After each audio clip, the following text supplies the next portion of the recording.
So that moves us to the discussion agenda. And number 17 is the discussion of website and the parent app solicitation and Exhibit F.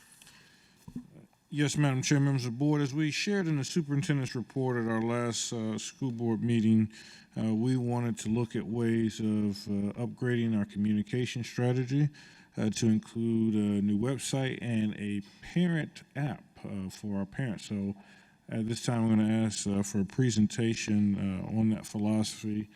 Our Executive Director of Communications, Ms. Amanda Taylor. Thank you, Dr. Ross. Thank you, Madam Chair, board members again. I have just a very brief presentation for this discussion tonight. As Dr. Ross mentioned in our last meeting, the administration is very excited about the possibility of an updated website and a mobile application to upgrade our district communication strategy. Just as a little bit of background, this slide will show you what our current system is. We have one vendor that provides our messaging system. That is the emails and phone calls you may receive when we have important announcements through the district. And then we have a separate vendor that maintains our website for us. And so what the district is proposing to provide is a single vendor communication strategy that would include website hosting, messaging systems, and a brand new to our district mobile app. The benefits of a district app, I think, are many. It could provide, if so chosen, two-way parent interaction between families and schools.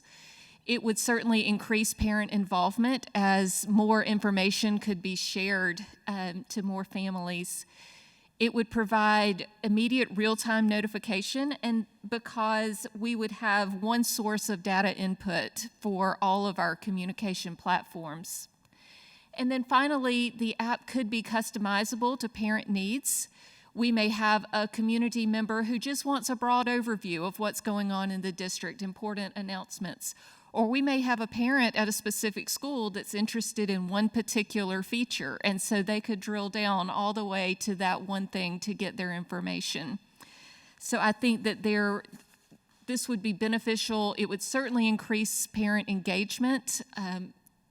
Just wherever you are, whenever you are, you could get the information that you need, which is in our mobile society, I think is what parents are looking for right now. And then we have just this is a draft, it's very fluid, but upon the board's approval, we would have the RFP ready to release to the public. When those responses come back about 2 weeks later, we would have a selection committee in place to review them and select a vendor. That would take about 2 weeks as well. And then we would be very energetically working with that vendor to get a development. We would seek input from the community on items that they wish to have as part of this app, features that are most useful, that would also be included in the new website platform as well. And then we would hope to have something in place by first part of July, hopefully to roll out with the new school year. So that's kind of that's where we are in the discussion stages now. I'm happy to take any questions you may have. Do we have any questions, Ms. Huddle? Have we done an RFQ to get a feel for what kind of capabilities are out there? We have not. Okay. So our goal is we're going to present this in a discussion, and in our next meeting, we would like to seek your approval for a solicitation for those services. I mean, I would like, I'm assuming this is going to be kind of expensive, so I personally would prefer that we do a RFQ first to get what kind of capabilities are out there. And a more detailed list of our expectations, because this is kind of different than what I thought it was going to be. I thought it was going to be like more parent focused and, where the parent could go through the one app to get to all the different things that parents are having to deal with now. And maybe I misunderstood, but I guess I would just like to see a lot, like what exactly are we looking for in priority order? Mr. Scully? Yeah. Do you have any idea yet of what the potential cost would be and kind of in comparison to what we're spending now for both separately? Typically, when you consolidate, you may get a lower price. Right. I can tell you what we're spending now. I don't have any idea what a new product, of course, we would be adding an app, so I don't know what that would do to a cost. But our messaging system is $19,900 right now per year. Our website host is $39,000 a year. So that's $58,900 a year is what we're currently paying for two options out of the three. I have a question about however we decide to do this. And I know I had heard, I was at a PAC meeting with Dr. Ross was the first time I had heard this. And so I know that it's been, the folks in the PAC have had those conversations with Dr. Ross, and there's been some feedback from that group about this entire process. But when I look at this roadmap and I see that the community feedback would kind of be, March and April-ish, is there any way that we can start trying to get collectively that feedback now so that, what I hear is that sometimes things will be implemented by the district and people haven't had the opportunity or they haven't been notified. They don't know about it until after the fact. And I think this is going to be an expensive endeavor. And I want to make sure that whatever we do, especially with an app, that the app is utilized because everybody seems to have an app right now. And I think I said this at our last meeting. My children have an app for like every different organization that they're a part of, and it gets to the point where there's app fatigue, and I just want somebody to send me an email so I know what issue is going on in a class, or what activity that they need to be in, because there's so many different things. And I think to Ms. Huddle's point, when we talk about how all of this works together, that app contains all of the other things, so that there is literally one place to go. Because if I can check an email at this point, I'm so used to checking emails, it's easier to go on an email than it is to pull up an app.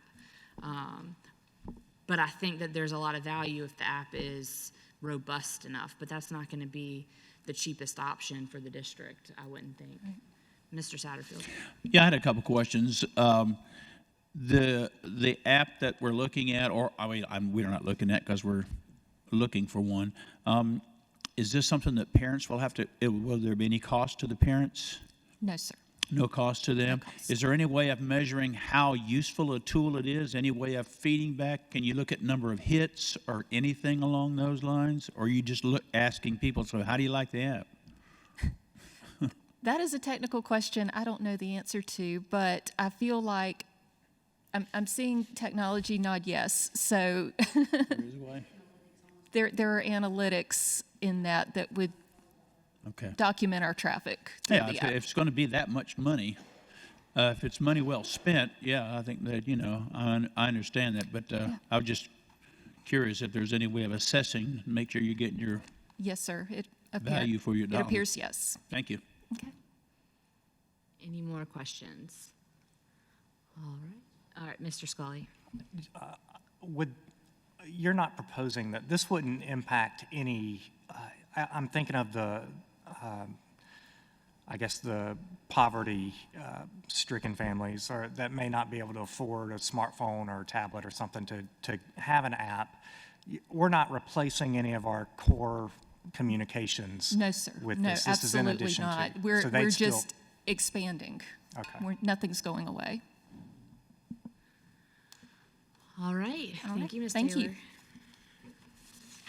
All right, that moves us to number 18 on our discussion agenda, an update on the Chapin High School Stadium renovation project. All right. Thank you. That's our Director of Operations, Mr. Wiseman, to come forward. Good evening, Madam Chairman, members of the board, Dr. Ross, members of the community. I wanted to provide you information in regards to where our status is with the Chapin Stadium for your discussion. As we talked about last time, we are moving forward pending any other guidance with the Chapin Stadium. We held several meetings in February to talk about the sewer plans. Since that meeting, we have actually resubmitted the sewer plans to the town of Chapin, and we're awaiting their approval. Mr. Knotts met with the Chapin High School team for planning purposes to discuss some of the issues that we needed to make sure that we had addressed prior to going forward. And then on the 9th of February, we had a large meeting at the high school with Office of School Facilities. The fire marshal was not in attendance, but we had third-party inspectors, our security folks, and of course Chapin High School team members to walk through phase 1 and 2. As you recall, phase 1 is the upgrading of the seating for the visitor side. Phase 2 is the upgrading of the press box. So with any project, these are some of the things that we looked at during our walkthrough to make sure that we've got people identified, who's going to address the emergency planning, who's going to address the IT issues, and as listed there, making sure that we have put eyes and ears on each of those issues so that we can continue forward planning. The EdCon provided us with a timeline. As given the opportunity to move forward, this is what that timeline would look. It says 10 months, but I would like to say that it's possibly 10 to 12 months because there's still a lot of unknowns that we would have to work through. These are the events that it impacts. Coach Gentry has worked out issues with regarding to the Chapin High School football team, and if they're impacted in any way, they would move those games to Irmo, and they're still working on schedules for the home teams for the soccer and lacrosse. Just items to understand, like I said, it's at this time we're expecting 10 to 12 months depending on the progress that we make during this moving forward. Of course, the construction of the press box will impact those 3 previous sports teams' home games that we spoke about. What is unsure is as we go up with the press box, we have to have further safety requirements in and around the construction area. So we're not at this time sure exactly whether or not we'll be able to utilize any home stadium or home side bleacher seating during any of those events. It's one of those things that until you build it and start putting the stuff up, and OSF and the fire marshals and other people come out and look at it, they will dictate to us as far as what our safety requirements are and whether or not we could use those stadium seatings on the home side. So we're looking at how we're going to work that if we just have the visitor side. And again, we're working with the Chapin High School team to make sure that we have those items addressed. Now, as I said, OSF cannot commit until we see exactly physically what they look like, but we did have some good response as we walked through the progress. I think it was good to bring them on board at this point so they can really see what they need to see instead of just providing them with the schematics. So EdCon and Todd Cease are here working with us to make sure that we're making good, smart decisions in that process. So just to make sure, this is just phase 1 and 2. That's as far as we've planned and we have budgeted for.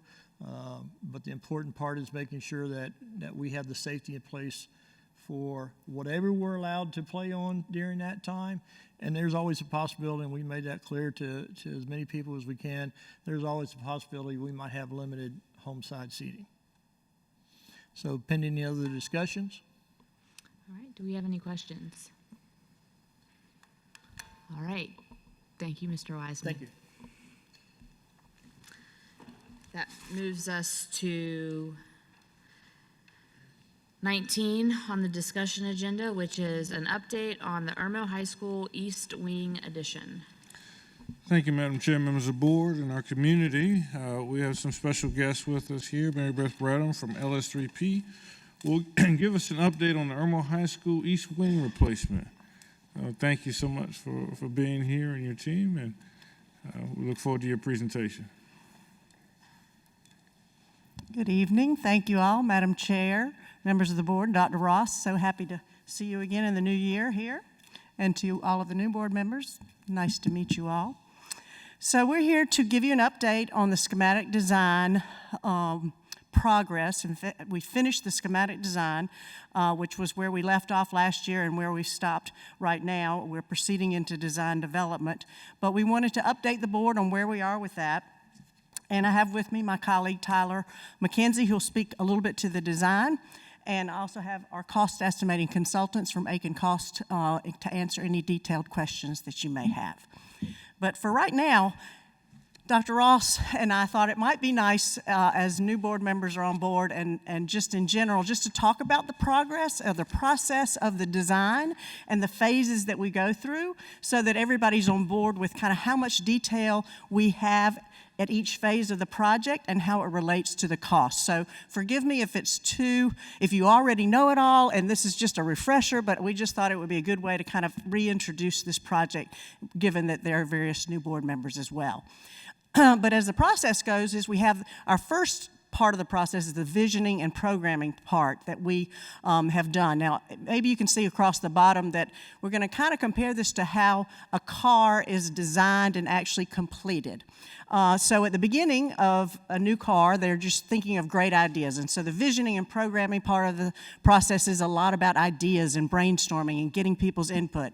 And then we move into conceptual design, where we begin to sketch ideas and start thinking about how might it come together in terms of the school. And then as we move into schematic design, which is where we have concluded right now, we're really starting to form the outside and beginning to see what the inside feels and looks like, much like modeling the car, kind of the parameters around it. But then you can see in design development, which is the phase we're entering right now, it's when we start to really get into the detail of how the car is built, or in our case, how the school is coming together and the components on how it's built. And then we move into construction documents, which is actually the most detailed and the way that it's documented so that the contractor can then bid it. And at that part, he then builds it and we know what the car exactly looks like. So just as a comparison to how you might see a car, that's exactly how we do in the architectural business.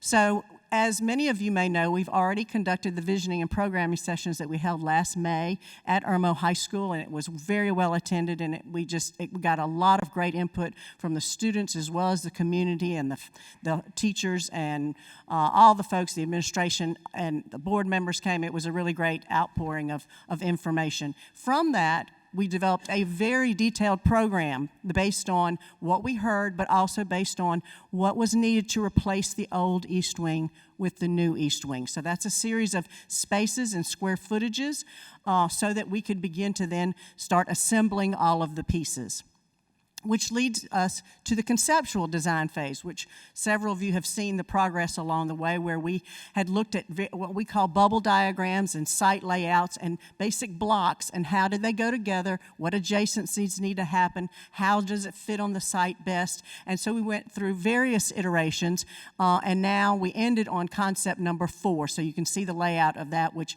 actually faces St. Andrews Road and then falls back behind, and you can see that it crosses over the property that at that time was not part of the Irmo High School property, but now has been purchased and is part of the project. So just to show you that and how it's starting to develop, this is the level of details. It's just one drawing sheet out of a set of documents to show you that we have a more detailed plan I would say it's about 25% of what we know about the school, all the detail and everything. It's about 25% of the 100% that we need. At this point, we've already had our third-party estimators, Aiken Cost Consultants, give us a cost estimate based on the schematic design level of about understanding 25%. However, it is a detailed takeoff, but based on much more broad brush definitive things because we're only 25% in. So we have narratives about mechanical systems, no specifics, mostly generality. So again, it's a level of detail, but it's the schematic design level. We then move into, which we're moving into now, is design development, where we are really starting to get into the details. We will start to really meet with more people. We've been meeting with Dr. Hampton and some key individuals, but now we'll start meeting with each department and getting into more detail about their different spaces. And then our third-party estimator will give us a new updated cost estimate with a lot more information, with more detailed takeoffs. Now, at each phase, the cost estimator builds in a contingency because there's still that unknown factor, right, that we don't know yet in terms of some of the detail. So that contingency starts a little bigger and gets a little smaller as we progress into more detail on our drawings. And then the final stage of the drawing is the construction documents, which is the most detailed, usually 2 volumes of drawing sets that are very thick, as well as what we call a project manual, which is the specifications, that has a great deal of detail. So for instance, about a ceiling tile, there may be 4 pages in there about what the ceiling tile is made of and what kind of regulation should it adhere to, what type of fireproofing. I mean, it is extremely detailed. That allows our third-party estimator to even get more down into the details in the weeds of getting us really great information about the cost. And in that scenario, the design contingency comes down because we have so much more information in which to base the cost estimate. But then, of course, when it bids is when we actually know how much exactly the contractor will bid it for. And we hope those 2 numbers are very, very, very close in hand. So do you have any questions about that process before I move into talking about how that relates to cost? Okay, so some of you may have seen on the slides that when we look at total project budget, it consists of 2 buckets of money. One is the hard costs, which is the construction costs, which is what you pay the contractor to build the building. But then there's a whole nother bucket of money that the district needs to support the project. And I've listed out many, if not all, because there's an et cetera there, but you can see that what's not part of what the contractor bids are things like architectural engineering fees, surveys, geotechnical, furniture, technology, security equipment, asbestos testing and removal that will need to happen in the old East Wing, lawyer fees, third-party inspectors, bid advertising, closeout consultants, and very key to this is a 5% construction contingency that we would very highly recommend, and I know the district does this on most of its building projects anyways, to hold that contingency for the unforeseen conditions that may happen in underground as we start building on the old parking lot, things that may not have been known ahead of time. So that's money in your pocket to be able to be sure when we tie into the West Wing, if there are any unforeseen knowledgeable things about that, it gives you a cushion of understanding that there will be some unforeseen conditions with a complex renovation addition kind of a project. And that equals your total project cost. So at the end of the day, the district needs to know what pot of money covers both of those pots. Does anybody have any questions about that? All right. So, well, now let's tie the 2 things together that I've just shown you. One is about the phase of the project, a little bit about the timeline for each phase, and how much cost information is known at that time. So, obviously, when we first started, we were thinking big picture. We did not have any known costs. We were just talking to people, getting input, getting great feedback.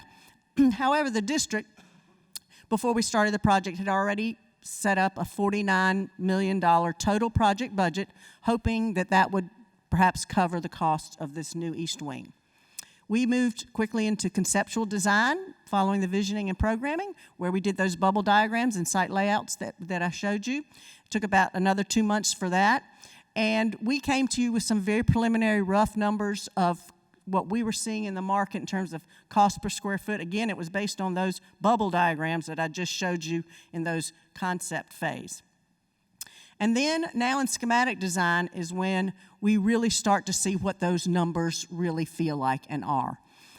So with the help of Aiken Cost Consultants, they have done a cost estimate for us for our schematic design. It took about 4 months to get through schematic design, where they have these rough order of magnitude material takeoffs, because they can identify how much concrete is already being shown. They can see about how much perimeter wall. They can see about how many windows in the elevations we've drawn. So there's some quantities that they can take off.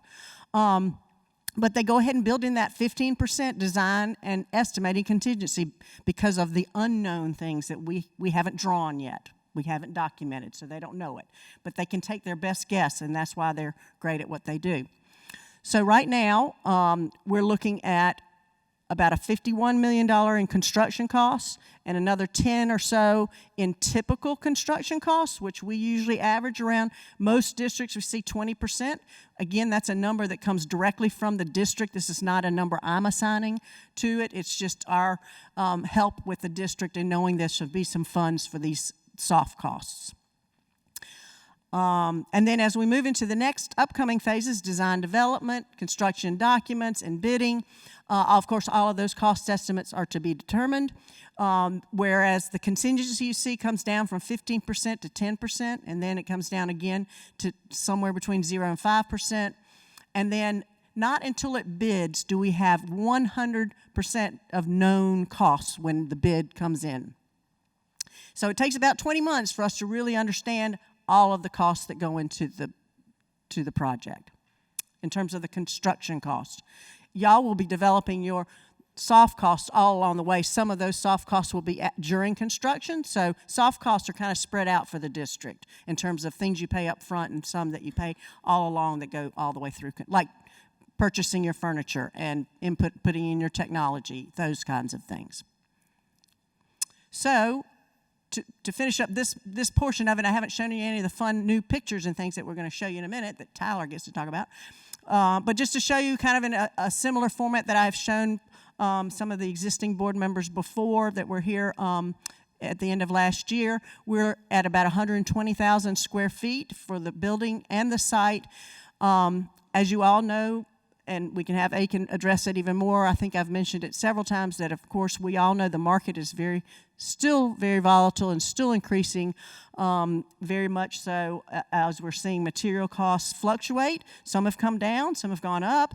It's just the way that we have seen it since COVID, and it's been one of those things that's it's hard to put your finger on, but we feel like the numbers we're presenting today are numbers that feel accurate for what we're seeing in the current climate, market climate, and that there's some buffer in there in terms of the contingency that we have built in so that we can feel comfortable that these numbers will stay pretty much on par as we continue. And as the contingency comes down and we know more, we'll go into the actual project number. So again, we're at about 51, almost 51.8 on the construction cost, adding in that other 10 million, so we're looking at about 62 million in terms of total project budget. Does anybody have any questions?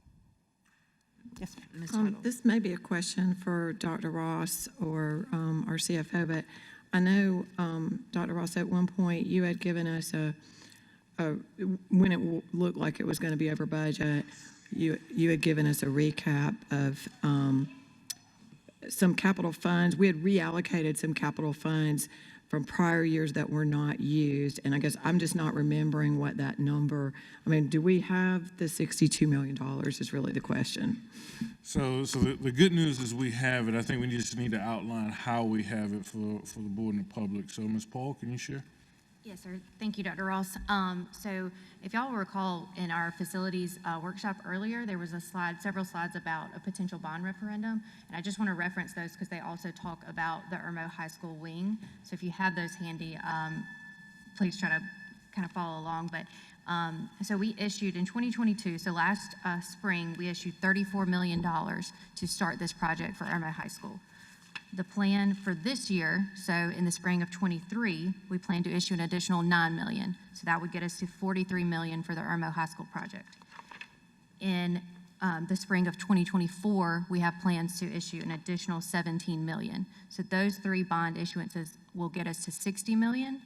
And then the previous board also approved a assignment of fund balance of $3.5 million from as Ms. Huddle mentioned before, from other bond issuances where we had some leftover funds. So in total, what we have planned to date is $63.5 million.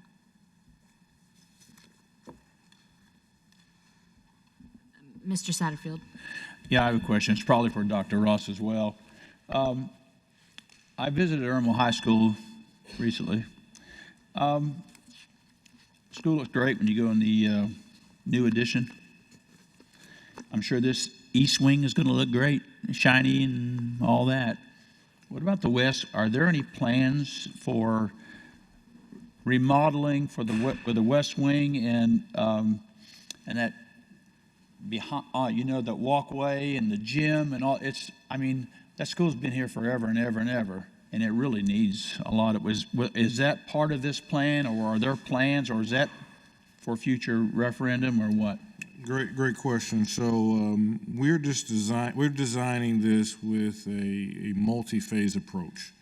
We're only financing what we call phase one, but when we did the programming, initial visioning, I would say, we talked about where the need for new cafeteria and remodeling space for programs, and so we call that phase three, and then there's a phase four. And Mary Beth, I guess that would deal to what Mr. Satterfield spoke about the current West Wing, if you can speak to that. Yes, sir. So one of the past couple of meetings, we decided it would really be very advantageous to really think ahead beyond this phase to be sure that we're not, putting the building in the wrong spot, right, in case we need to put a new cafeteria or a new addition to replace some of the classrooms one day from West Wing. So we are undertaking a master plan process right now, and we're very close to being able to bring some of that information to you. But it was not thought to do major renovations in the West Wing. We will be doing some based on the fact that we have to connect to the West Wing. And that is part of what's in the budget right now, just some budget monies for that. We're upgrading, I think, just not the fire, we're upgrading the fire alarm and stuff like that, not replacing the fire system and that sort of thing. So there's few things that we're doing, but right now I think it was advised that the best thing to do is not put. We are also going to look at the facade, and perhaps there's some things that we haven't shown yet, but it might be that we give it a new paint job, just to dress it up a bit. Tyler will show you some of the elevations in a minute, but there's really more about the phasing component that may come later that will address the West Wing or any of these other items. Well, the reason I asked that question is I went through the whole school. The downstairs in the West Wing, the halls aren't even wide enough. If you built a school now, it would not be permissible. And kids have not gotten smaller by any stretch of the imagination. And that, again, the facade on the front looks great when you're driving by the school. But if you go behind there and you walk from the gym, I left the gym to go to my car. I went to one of their basketball games, and it was pitch black, and there was, it was just not. It's just not. Schools should be welcoming for the kids, and they'll take ownership. And I'm not telling you this. I know that this is not you, but kids will take ownership in their school if it's someplace they really want to be. But I just know that some of the places that I went to, and I guess this is more for Dr. Ross, I hope that we're looking at that so that it's not just a pretty, when you walk into this section, because I was at Dutch Fork High School and we went through a program, and if you go into part of Dutch Fork High School, the halls are wide, well lighted, everything, the floor is different, but if you go into the original part, you can already see, a lot of the wear and tear. So anyway. And that's a really good point. And the reason why we asked that this part be phased in with that master plan is because we hope in a 5-year plan that we have to build in that part, that master plan. So you will be seeing it. This 62-1 does not include that, but the master plan does for the 5-year. Any other questions? Mr. Scully?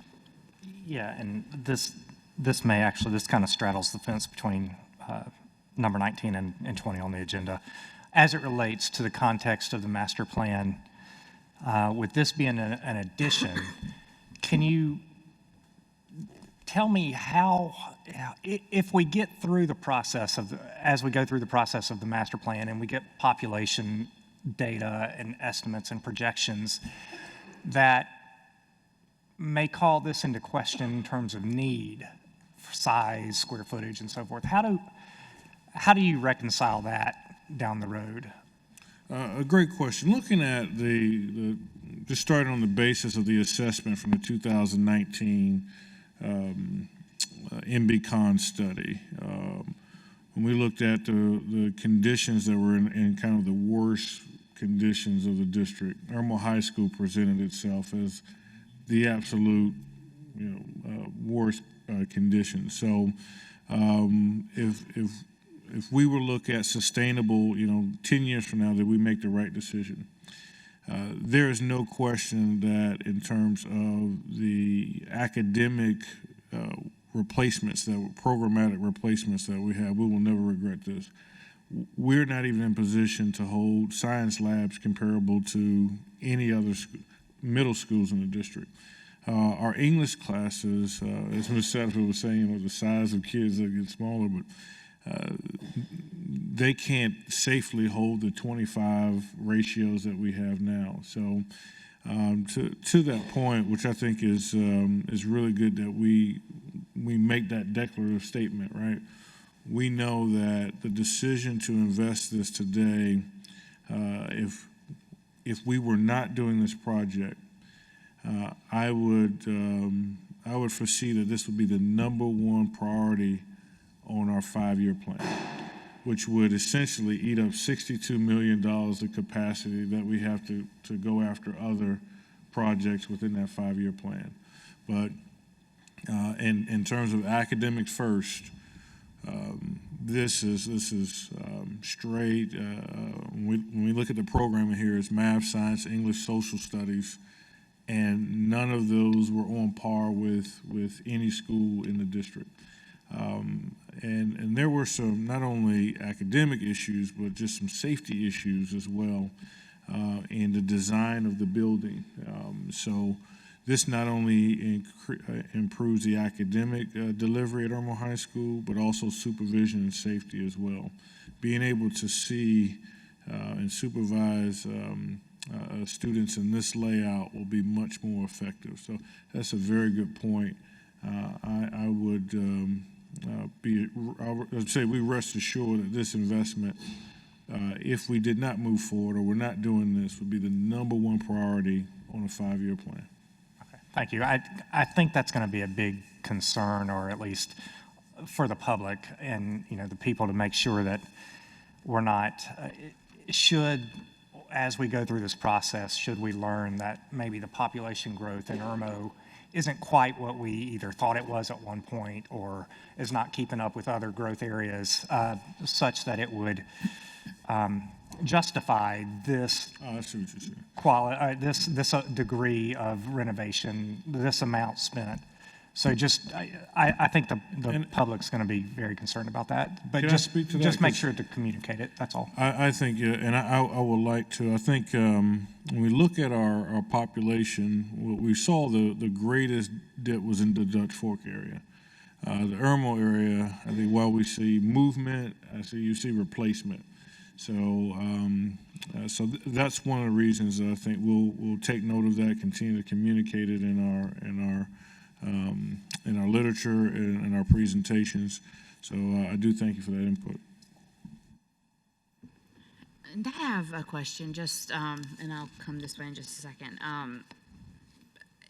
It's late, so I may have missed this at the very beginning of the timeline, but right now we're at the conceptual design, the schematic design? We finished schematic design, and we finished. have an estimate, and we are And we're moving into design development. We're at design development. So according to this schedule, this timeline, we're about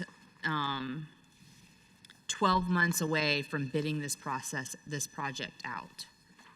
Is that correct? I'm going to show the schedule at the end, Okay. and that, because I don't know how, yeah. Let me show the That whole would be overall great. schedule at the end. That would be great. The reason I'm asking that question is I know you have presented to us a few times, and, with timelines, I mean, I just want to know when someone asks me, when are they going to break ground at Irmo High School?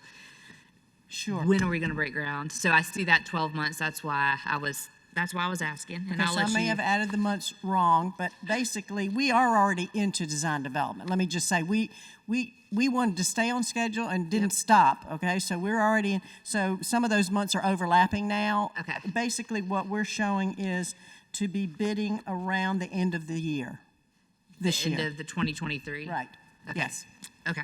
And then we're estimating around a 24-month construction. I may have preempted that part of the It's presentation, okay, but, it is you really know, okay, but just, no, there's some overlap that's happening right now in Okay. terms of those months. that sounds So good. it's not a year from today that we'd be breaking ground. It's, Okay. we hope it'll be by the end of the year. By the end of the year. Okay. Any more questions before we move forward?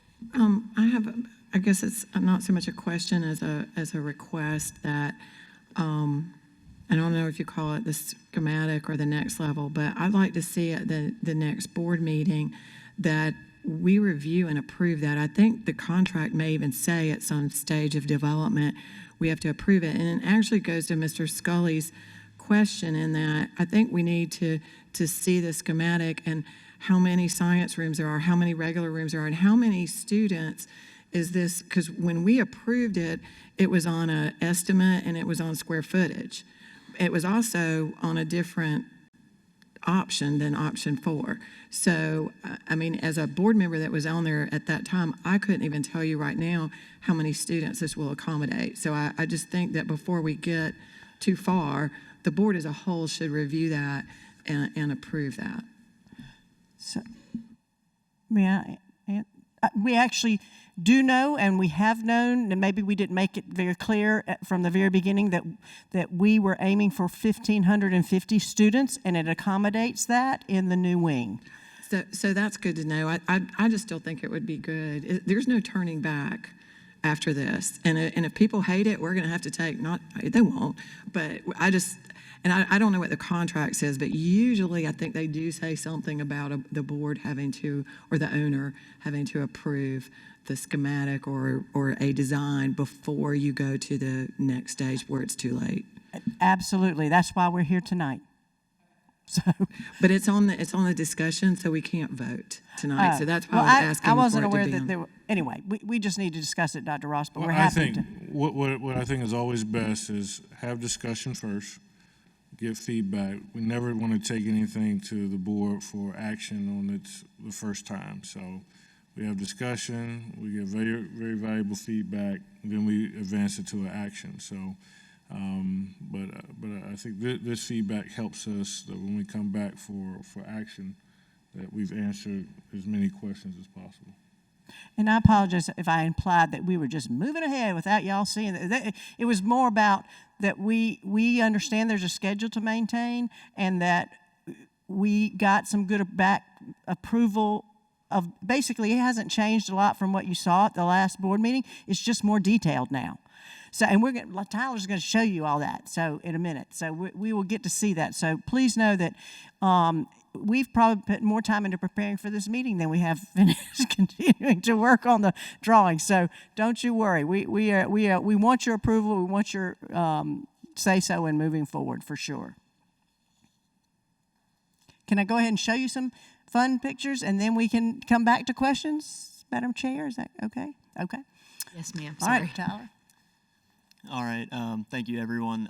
So just jumping right in here to the actual architectural portions of the project, you can see your current site plan for Irmo High School as it stands right now with the existing east wing that will be demolished as part of this project. So moving on to the next slide, you'll then see the new site plan that reflects the new east wing replacement location, as well as a new parking lot that is sited where the current east wing is, and then a new plaza that will dress the front of the gym and cafeterias activities building, dress that space up a bit, as well as we are going to be providing a portion of temporary parking up the hill from the location of the new east wing building.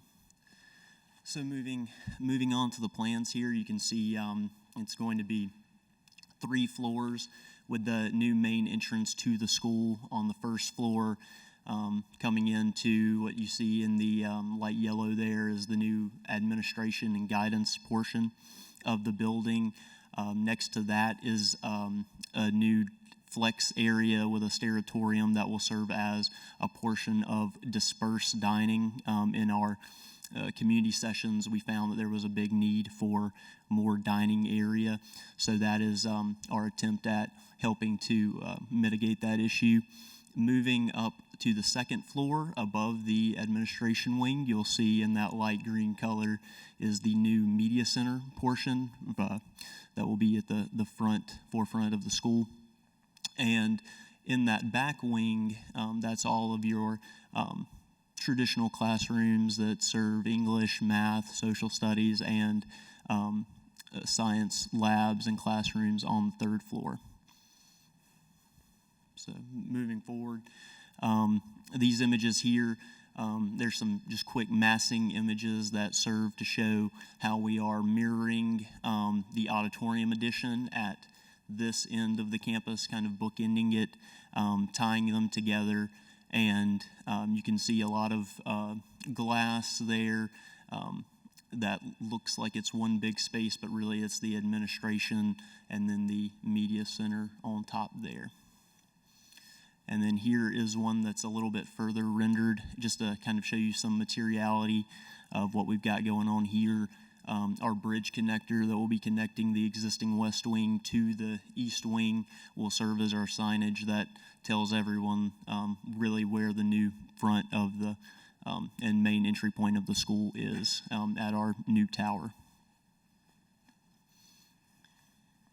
So as you can see, most of the imagery is very similar to what we presented towards the end of last year, but more fully developed. We will bring new renderings and things like that back to you as we go into the design development phase, so that we can start, because we're tweaking pieces and parts as we've been going along that are being modified. One of the things, as Tyler mentioned, is the ability to create some flex space in this new wing that allows us to see what we're seeing in a lot of other high schools, where they have other places they can go to grab a bite to eat besides the cafeteria, which we understand is pretty crowded space. So this space is in between the west wing and the new east wing. It allows for some outdoor space. As you can see from the image up above, we had imagery that the students were able to put dots on that they liked, and you can see there was a lot of, this was one of the highest areas that they love, this outdoor kind of component. So we're going to be looking at putting some sort of a shade structure over it, but this would allow for approximately 100 more seats in the outside area. So you can imagine how much that would alleviate from the get-go in terms of being able to have students who are on this side maybe stay on this side.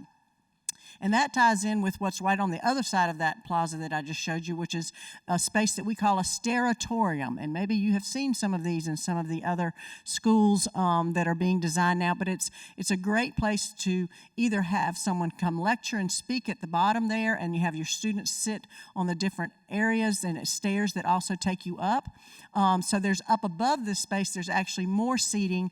So on the interior, we have about another 120 students that could be grabbing a bite to eat. We haven't worked yet with food service on exactly what might be over here, but it might be more grab and go kinds of foods that they cook in the kitchen and bring over here.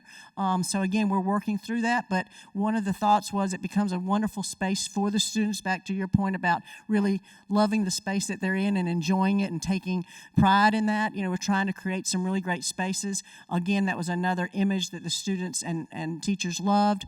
We're going to be using a lot of graphics to talk about the history of Irmo High School that'll be along in this kind of main corridor space. So we're really incorporating a lot of what we heard into this. And again, we'll start to bring you a lot more imagery that conveys that we're just not at that stage yet.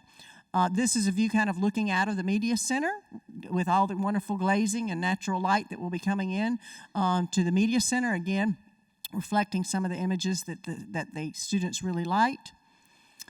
And then this is the schedule that I was just mentioning to you, Ms. Hines, about the beginning around December in terms of when we would bid an award. And the hope is that it's towards the end of 2025 that would be when the building could be occupied. Do we have any questions?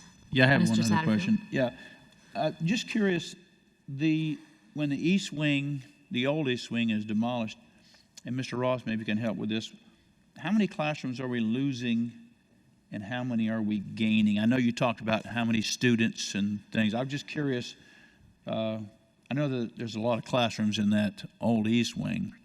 How many are we going to lose and how many are we going to gain? Well, actually, there nearby? are a lot of unused space in the existing east wing right this minute. So one of the things is, it's about 150,000 square feet, the east wing, and we were luckily able to identify that there was a lot of not well utilized. Some spaces were not utilized at all. Some were a whole classroom being utilized for an office, for instance. I mean, it was not well utilized in terms of the square footage. So we are not losing anything. If anything, we are gaining space. We didn't do a one-for-one. We built in the growth for the 1,550 students. And another question I had was, I didn't see anything in here. Of course, I don't know, do they use book rooms anymore, Dr. Ross? I mean, spaces such as that. And I was going to make it, I'm sorry, go ahead. No. No, bookstore. He's thinking book storage room. Book storage, Yeah, yeah, yeah. yeah. Big You know, part of we a high we school. have talked to about the state Curriculum. textbook depository.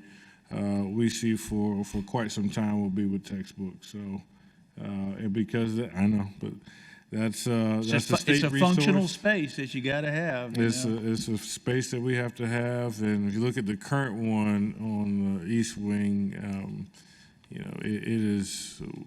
We have an obligation, as you know, to maintain those state resources, and it's a struggle to do that in the current space. So we will continue with the book storage in the new building.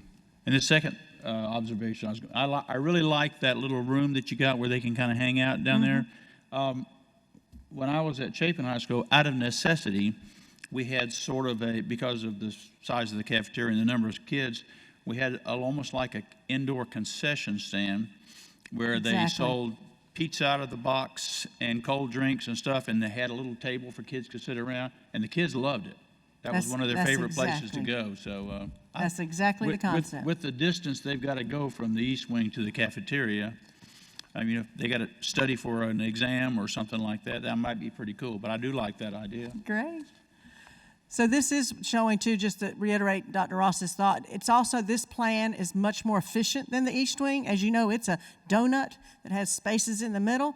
And this one is, every classroom has natural daylighting. It's a double-loaded corridor, so we have one very, very visible sight lines down the main corridor and classrooms on either side. So it's a much more efficient plan than the old east wing as well. So that's why the square footage, we didn't have to do a one-to-one square footage. We were able to really maximize the efficiency of the space and still gain this wonderful flex space that we've been talking about.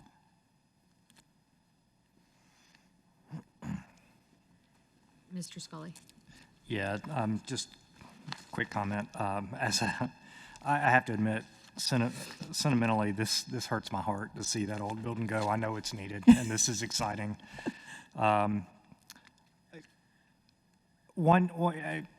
out to the class of '92, but in that regard, and this is serious.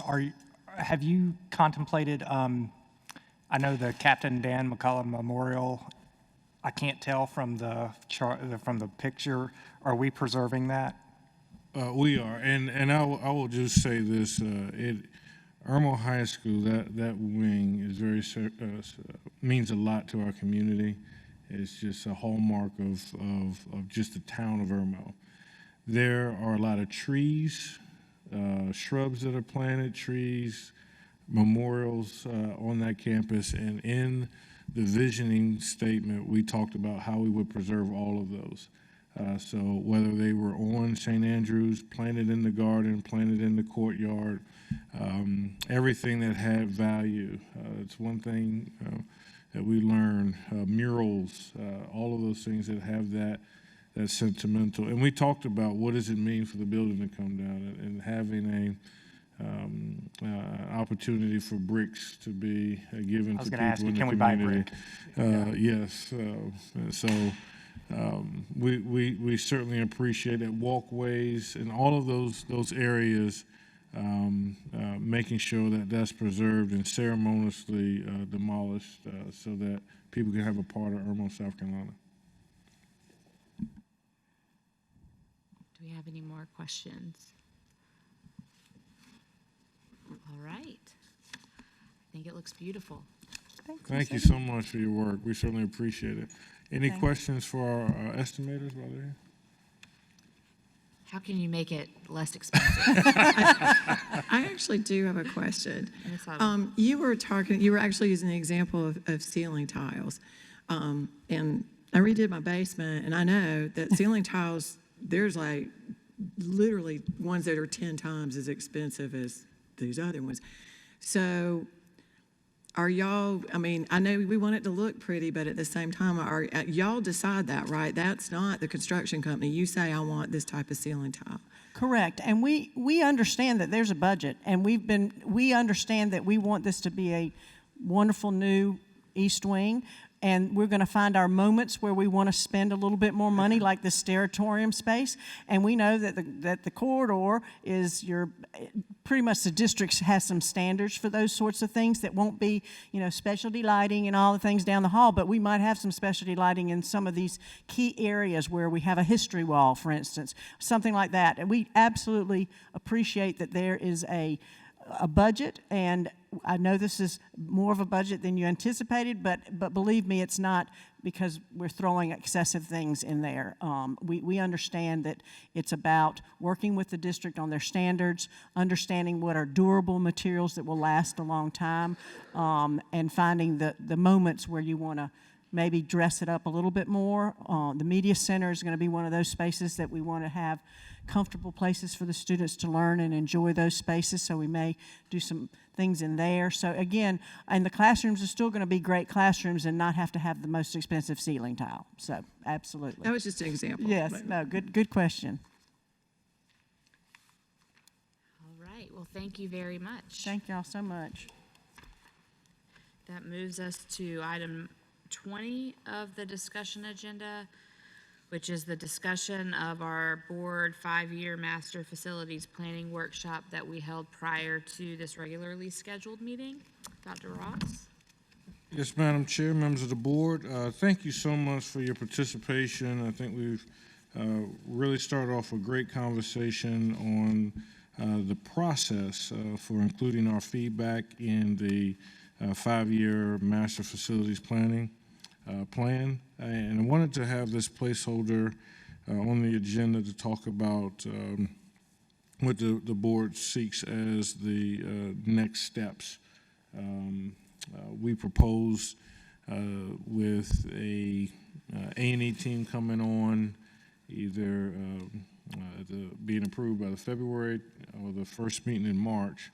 We would just like to know officially this is when the board can take an action, kind of those next steps. So our proposal was to adopt a grade structure and a philosophy for rezoning, give that to the A&E team to provide different options.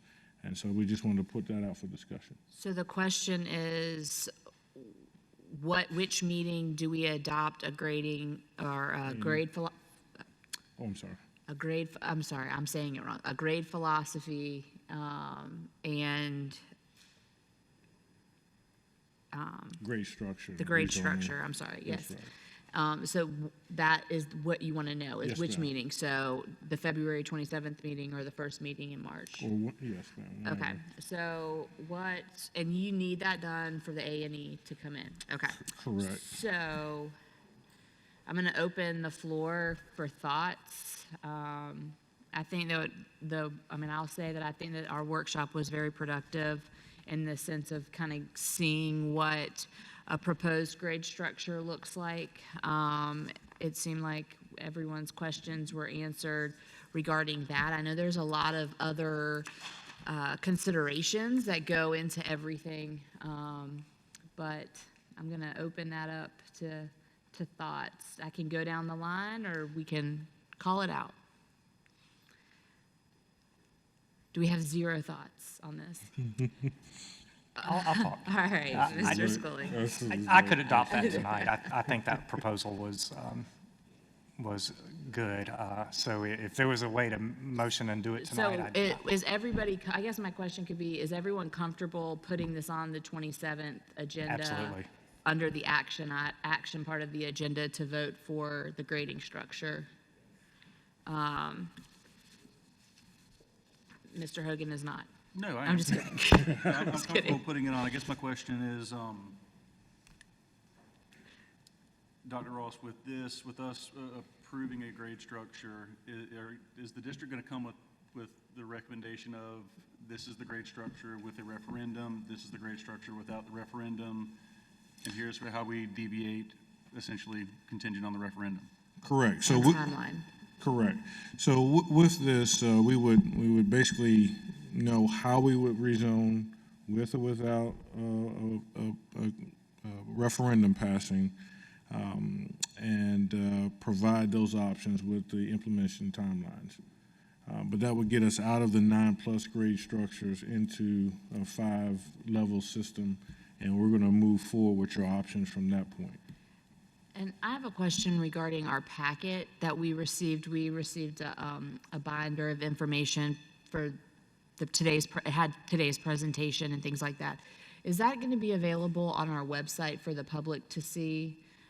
So if there's any kind of feedback before the next meeting, or there's a red flag that we weren't thinking about or anticipating, that folks can reach out to the district office or to board members to get your feedback on that prior to the meeting? Yes, Before we ma'am. take And I action? think if we can, Ms. Taylor, let's just create a link to 5-year, just a page where we can follow that. Where we can and update information? There was a video that we maybe can edit just for the community, where we can have that to explain what we did here, post all the links, so we can have all of that information. That's a good idea. Does anyone else have any other thoughts on that? All right, well, we can make sure that we have that on the agenda for the next meeting. And I think we had penciled that in at our board officers meeting, so that's good.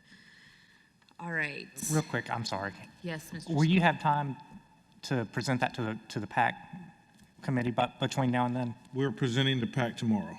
Oh, okay, good. Yes. Oh, So you're we going to don't- make them do that on Valentine's Yeah, Day? we They do. they're going to be Have having to chocolate. scramble to buy flowers and candy, and you're going to make them go to that. We have something, I know. Okay, that's good. As long as we get their feedback. Yeah, we'll get their feedback. Yes, sir. I had one final comment. Mr. Ross, if I come to that meeting tomorrow, will there be more chocolate? We will guarantee you have more Valentine's Day chocolate for you. All right, do I have a motion to adjourn? Mr. Hogan, I'd like to make the motion that we adjourn the meeting, do please. I have a second? I'll Mr. second. Scully? Oh, sorry, Mr. Scully. All right, all in favor of the motion? That is 7-0, the motion carries. We are adjourned.